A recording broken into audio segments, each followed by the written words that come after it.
Adding a voiceover in Davinci Resolve is a nice feature, so this is how you do it. I just have my project here with my video clip in the timeline, and I'm on the Edit tab.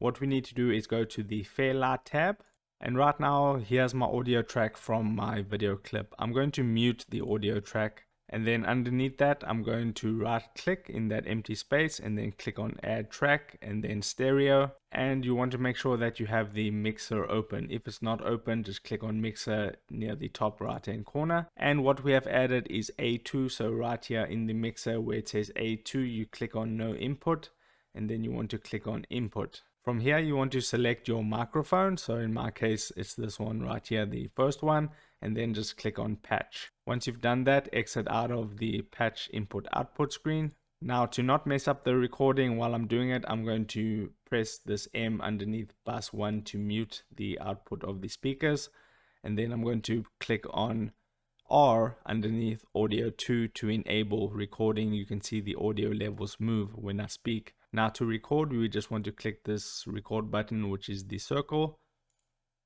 Okay, so this is a test recording for the YouTube video. Testing 1 2 3. Okay, so once you've finished your recording, you can press the M underneath bus 1 to re-enable the speakers and then play your clip back.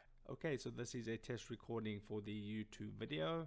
Testing 1 2 3. Once you're happy with everything, you can go back to the Edit tab and you'll see your capture underneath the main audio. Thanks for watching. If you want to download hundreds of Davinci Resolve titles, transitions, and much more at a very affordable monthly fee, then click the first link in the description of this video to find the perfect asset for your next Davinci Resolve project. Subscribe for more video editing tutorials, and I'll see you in the next video. Take care.